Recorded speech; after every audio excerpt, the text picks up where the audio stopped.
Graça e paz, meus irmãos, sejam bem-vindos! É muito bom tê-los aqui conosco para juntos adorarmos e glorificarmos o nome do Senhor Jesus.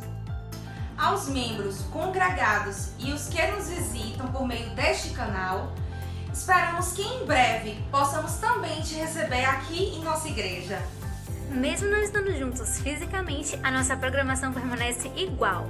Nos domingos, às 10 horas da manhã, inicia-se ao vivo a nossa EBD, Escola Bíblica Dominical. No mesmo dia, às 18h30, o nosso culto de adoração.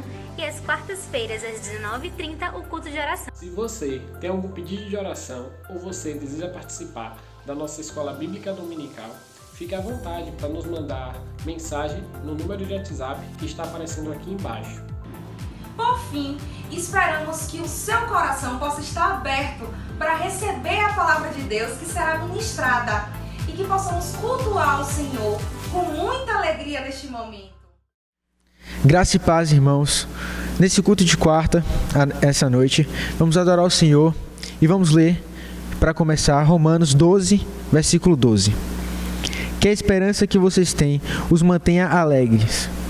Aguentem com paciência os sofrimentos e orem sempre. Irmãos, essa palavra precisa estar dentro dos nossos corações dia após dia, principalmente nesse momento. Então, vamos orar e pedir a Deus que nos abençoe com essa palavra. Nosso Deus e nosso Pai, Senhor, muito obrigado por essa oportunidade, muito obrigado pela saúde que o Senhor nos dá, de poder participar desse momento tão maravilhoso.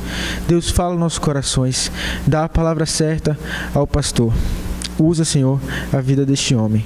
Em nome de Jesus, amém. Então, vamos começar com o louvor Ele Vem.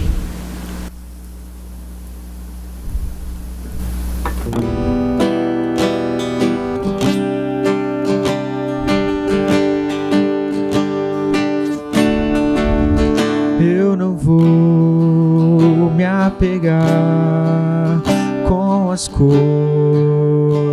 daqui, pois eu sei há um lugar que me espera. Estrangeiro sou, o meu lar é o céu. Meu Jesus vem buscar a sua noiva. Ele virá num piscar de olhar. Quem estiver pronto com ele irá, na sua glória com ele morar.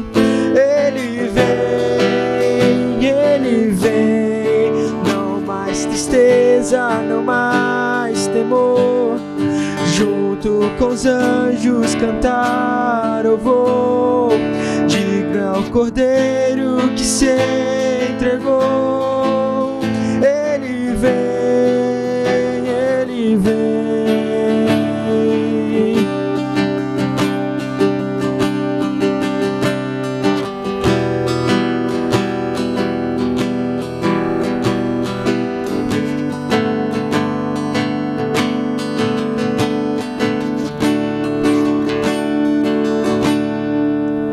Eu não vou me apegar com as coisas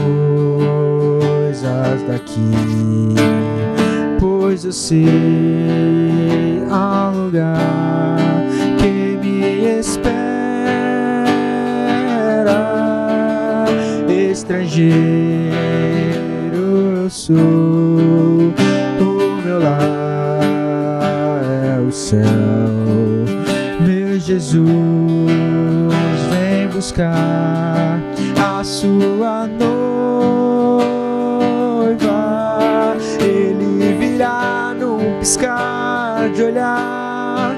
Quem estiver pronto com ele irá, na sua glória com ele morar. Ele vem, não mais tristeza, não mais temor. Junto com os anjos cantar eu vou. Digno é o Cordeiro que se entregou, Ele vem, Ele vem.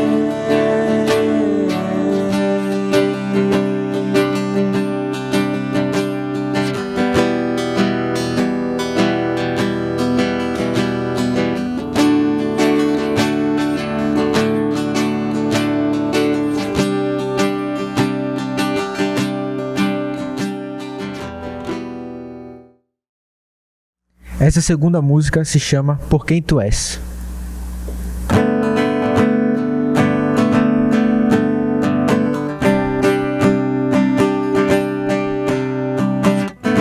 Eis-me aqui na presença, a pensar no que tens feito em mim. Te busquei, te encontrei, só provei tua doce voz, Jesus. Santo, justo, sempre és fiel. Salva, cura, redime o meu ser. Eu te adorarei por quem tu és. Eu te adorarei por quem tu és. Eu te adorarei por quem tu és, Jesus.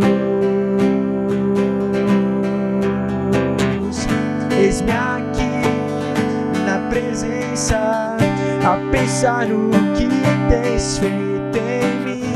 Te busquei, te encontrei, só provei tua doce voz, Jesus. Santo, justo, sempre és fiel. Salva, cura, redime o meu ser. Eu te adorarei por quem tu és. Eu te adorarei por quem tu és. Eu te adorarei por quem tu és, Jesus. Eu te adorarei por quem tu és. Eu te adorarei por quem tu és. Eu te adorarei por quem tu és, Jesus.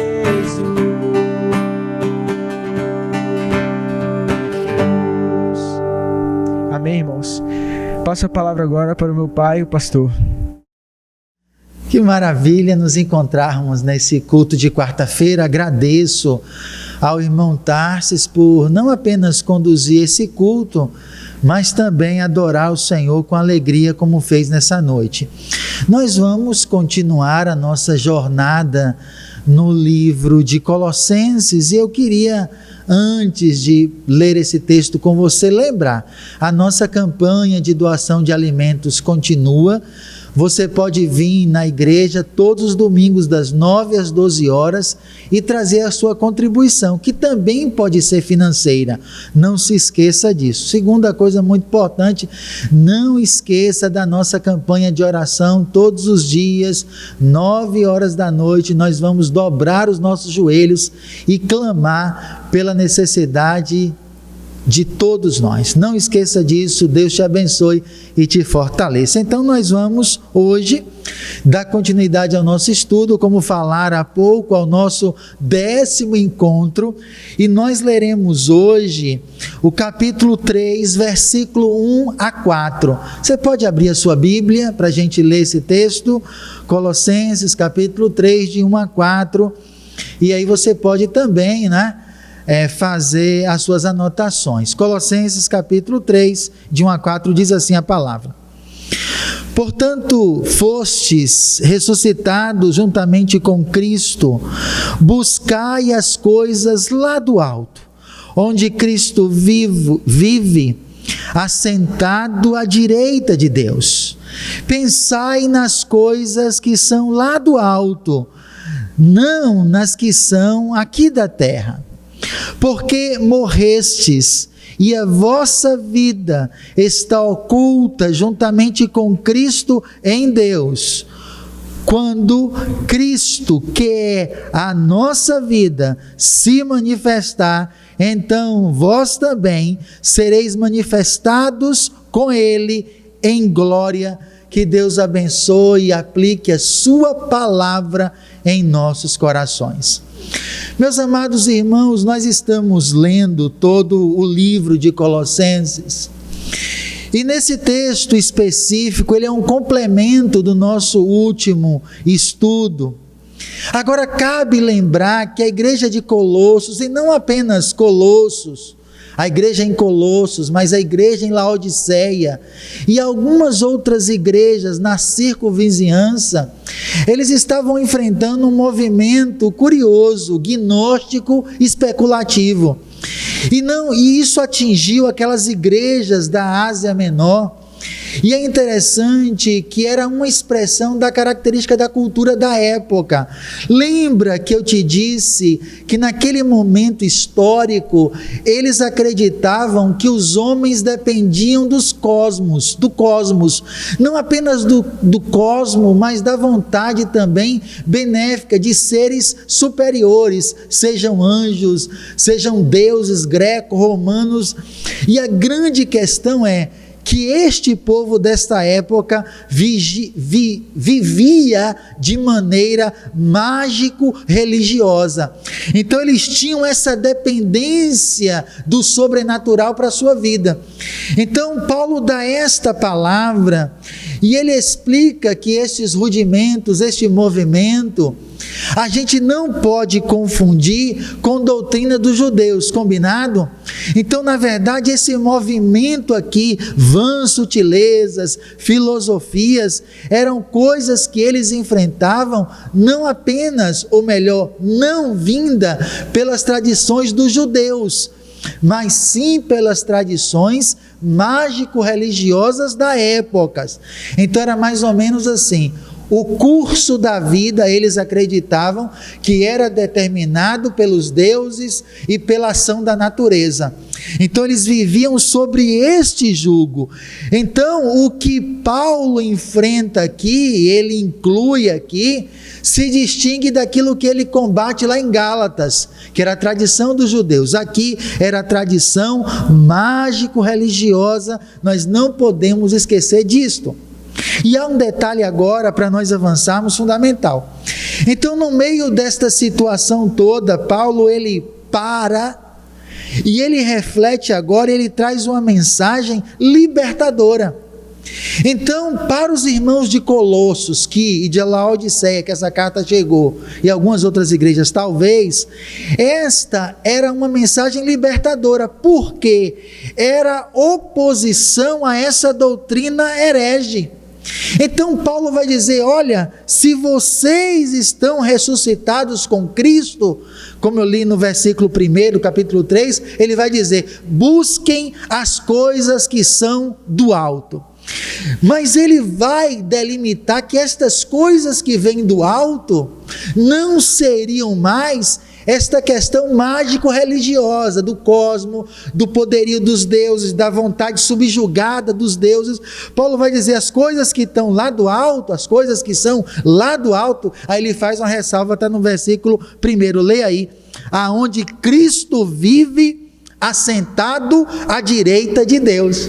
Então Paulo chama para Cristo, ele diz: olha, se os deuses estão aí no Areópago, no Olimpo, ou no Areópago embaixo, em Atenas, que era o centro de adoração daquela época, se ele está no Olimpo, ali em cima, olha, Cristo está acima de todos, nos céus, lá no alto, assentado à direita de Deus. Então Paulo está desconstruindo aqui, ele começa a desconstruir essa doutrina herética. Ou seja, Cristo vive, está à direita do Pai, e é Ele que está comandando as nossas vidas, Ele tem todo o poderio. E aí eu separei, bem interessante, um teólogo chamado Karl Barth, e eu separei uma fala dele, e ele diz assim, preste atenção: nosso ser baseia-se no ser de Jesus Cristo, que está sentado à direita de Deus Pai. Tudo quanto possa acontecer no ambiente em que vivemos, seja triunfo, seja fracasso, tudo quanto nasce perece, sempre haverá uma constante, algo duradouro, algo que se sobrepõe a tudo. O que se sobrepõe a tudo? O fato de que Cristo está sentado à direita de Deus Pai e não há mudança histórica possível capaz de alterar esse fato. Amém, queridos? Palavra de Calbart, muito sábia. Então, Calbart, ele se apropria desse texto e diz, olha, o controle está em Cristo. Meus amados irmãos, diante dessa situação que nós vivemos, e agora a palavra não é só para Colossos, é para nós também. Essa situação que nós estamos vivendo, essa crise, essa pandemia, essa situação de dificuldade que nós estamos passando, ela deve ser refletida de que esta situação, ela não está fugindo do controle de Deus. E aí nós temos que acreditar que todas as coisas colaboram para o nosso bem, até mesmo o sofrimento. Lembra que eu sempre defendo em nossa igreja que o sofrimento é pedagógico, é para o nosso ensino, é para a glória de Deus?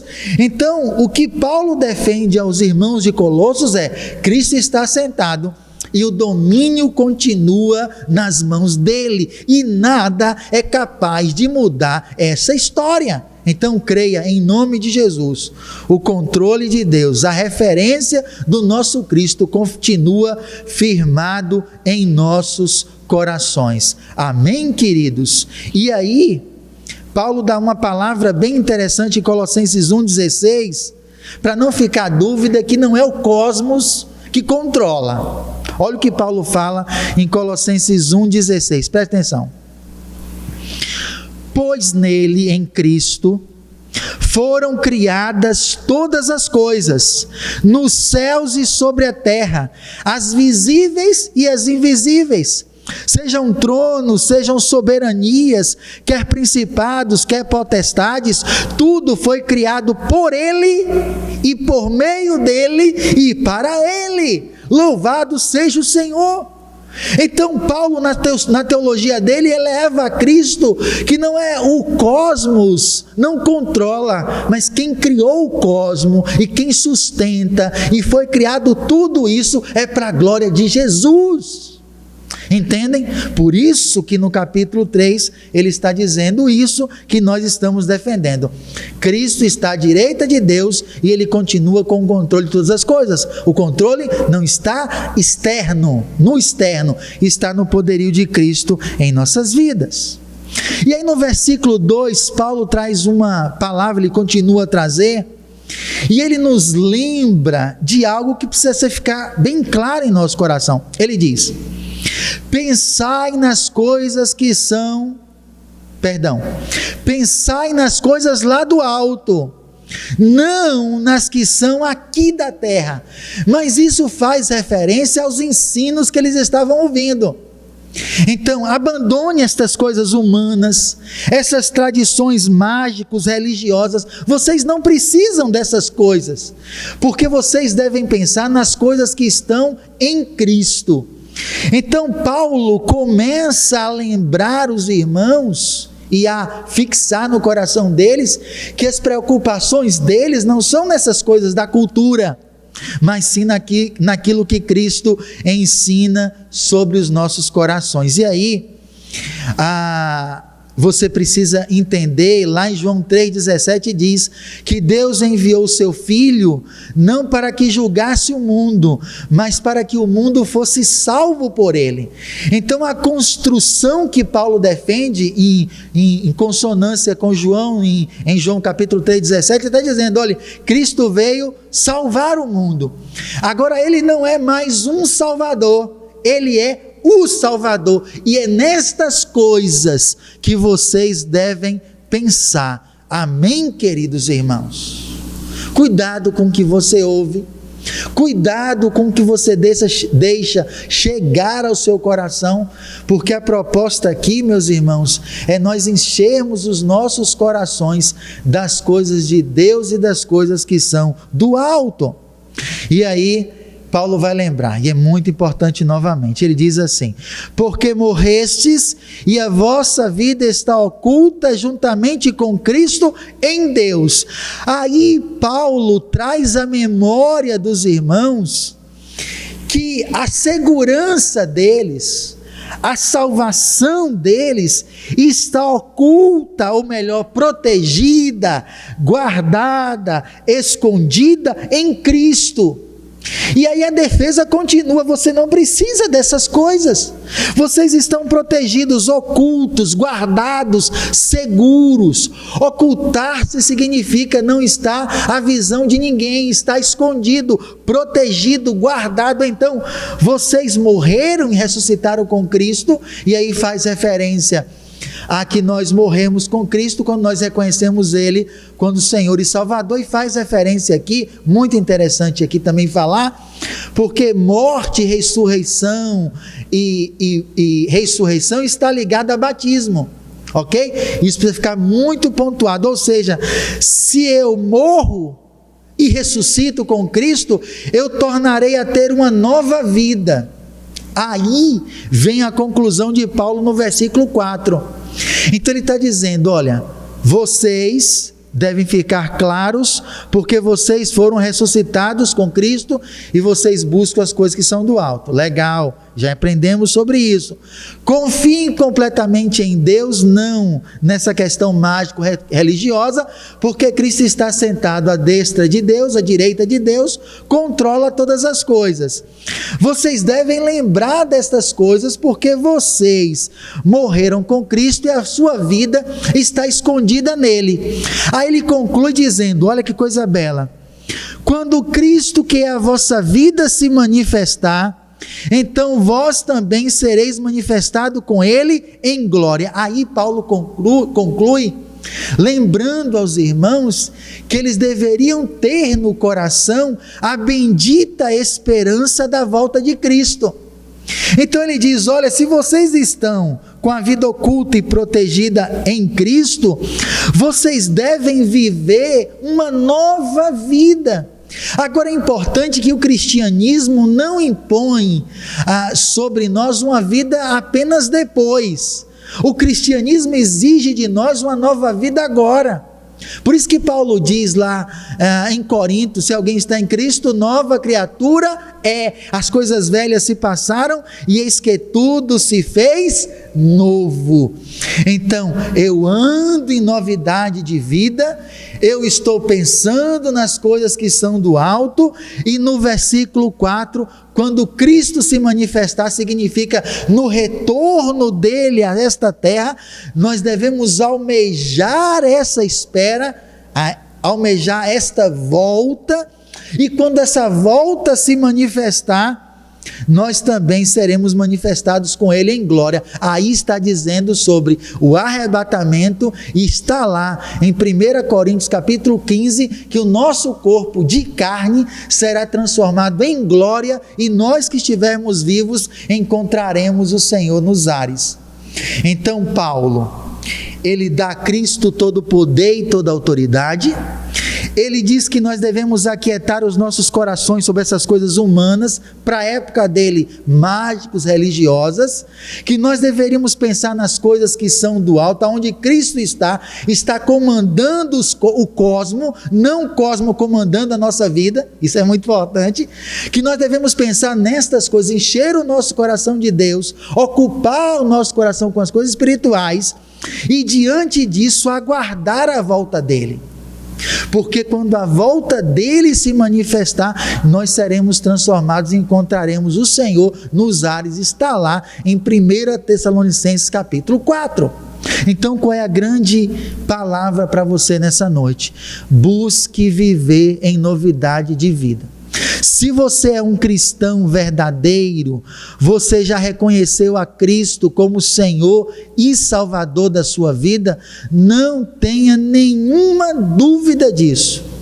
Você reconhece Ele como Senhor e Salvador, você anda em novidade de vida, porque você morreu e ressuscitou, você tem uma nova vida, e essa nova vida deve ser vivida para a honra e glória do seu nome, porque o seu nome está escrito no livro da vida, e durante essa nossa trajetória na terra, nós devemos aguardar a sua volta com muita ansiedade no coração. Não ansiedade para provocar doença, mas digamos, o desejo de aguardar com muita alegria a sua volta sobre a nossa vida. Então, querido, que o Senhor possa abençoar grandemente o seu coração, ande em novidade de vida, que é isso que o Senhor deseja para mim e para você. Pense nas coisas que são do alto, aonde Cristo está, à direita de Deus, e diz lá João, intercede por nós. Desejo a você uma ótima noite, espero que essa palavra tenha abençoado grandemente o seu coração. Nós vamos orar e encerrar o culto nessa noite. Nosso Deus e nosso Pai, nós agradecemos por essa palavra que o Senhor trouxe ao nosso coração. Nos faz lembrar, Pai, que nós devemos andar em novidade de vida, porque o cristianismo impõe sobre nós a missão de vivermos uma vida diferente da que vivíamos. A Tua palavra diz, como nós lemos, se nós morremos e ressuscitamos em Cristo, nós iniciamos então uma nova vida. E esta vida está guardada em Cristo, em Sua palavra. Enche o nosso coração de graça e de esperança acerca da Tua volta, para que possamos em breve gozar das eternas bênçãos de estar plenamente em Tua presença para todos sempre. Nós oramos agradecidos em nome de Jesus. Amém. Deus abençoe a sua vida. Tenha uma ótima semana e nos encontraremos domingo que vem, se o Senhor permitir, na nossa escola bíblica. Tenha uma ótima noite.